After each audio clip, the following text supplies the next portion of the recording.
பசும்பொன் நேதாஜி அறக்கட்டளை சார்பாக டவுன் கோடீஸ்வரன் நகர் லால்டேஷா பள்ளிவாசலில் வைத்து நடைபெற்ற சமூக நல்லிணக்க இஃப்தார் நிகழ்ச்சி நடைபெற்றது. சமூக நல்லிணக்க இஃப்தார் நிகழ்ச்சியில் பசும்பொன் நேதாஜி அறக்கட்டளை தலைவர் நம்பிக்குமார் தலைமை தாங்கினார். மாநகராட்சி மேயர் ராதாகிருஷ்ணன், துணை மேயர் ராஜு, பார்வர்டு பிளா கட்சி தேசிய செயலாளர் ஸ்ரீவை சுரேஷ் தேவர், விடுதலை சிறுத்தைகள் கரிசல் சுரேஷ், மதிமுக கோல்டன் கான், லால்டேஷா முத்தவல்லி காதர், பழனிபாபா பாசறை அப்துல் அஜீஸ் மற்றும் அரசியல் பிரபலங்கள், சமூக செயல்பாட்டாளர்கள் ஆகியோர் கலந்து கொண்டு சிறப்புரை ஆற்றினர். ஏஐஎம்ஐஎம் கட்சி நெல்லை மாவட்ட செயலாளர் நெல்லை நிஜாம் கலந்து கொண்டு நிகழ்ச்சியை தொகுத்து வழங்கினார். அப்பகுதியை சார்ந்த அதிகமான மக்கள் கலந்து கொண்டு சிறப்பித்தனர். உடன் மாவட்ட பொருளாளர் யூசுப், சங்கர், அம்ஜத் உள்ளிட்ட நிர்வாகிகளும் கலந்து கொண்டனர். பசும்பொன் நேதாஜி அறக்கட்டளை செயலாளர் யாசர் நன்றி கூறினார்.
இஃப்தார் நிகழ்ச்சிக்கு வருகை வந்திருக்கின்ற மாநகரத்தினுடைய மேயர் அண்ணன் கெட்டு ராமகிருஷ்ணன் அவர்களே, துணை மேயர் ராஜு அவர்களே,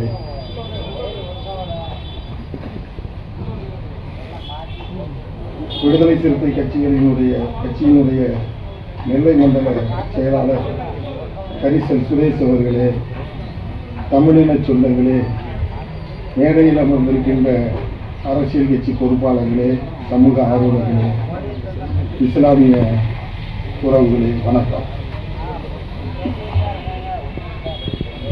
இன்று இந்த இஃப்தார் நோன்பு நிகழ்ச்சியை சமூக நல்லிணக்க ஒரு நிகழ்ச்சியாக ஏற்பாடு செய்திருக்கின்ற பசும்பொன் நேதாஜி அறக்கட்டளையினுடைய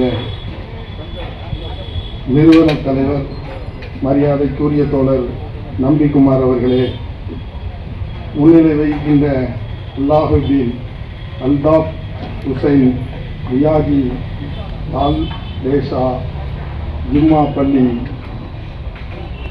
எம் காதர் பாஷா அவர்களே, ஹாஜி அபூபக்கர் அவர்களே, அன்புக்குரிய அண்ணன் திருநெல்வேலி மாநகராட்சி மேயர் அண்ணன் ராமகிருஷ்ணன் அவர்களுக்கும், அவரோடு துணை நிற்கும் அன்புக்குரிய அண்ணன் துணை மேயர் கே ராஜு அவர்களுக்கும், கடல் போல் தொடங்கப்பட்ட பாவடாக்கியில் குளம் போல் சுருங்கிய போது இனி இந்த இயக்கம் வளருமா என்ற கேள்வி எழுப்பட்ட போது இதோ சிறுவைகுண்டத்திலிருந்து சுரேஷ் தேவர் வருகிறேன் என்று வந்து அந்த இயக்கம் இன்று குளம் போல் இந்த இயக்கம் கடல் போல் ஆக்கிய பெருமை அன்புமிக்க அண்ணன் சிறுவை சுரேஷ் தேவர்களுக்கு உண்டு.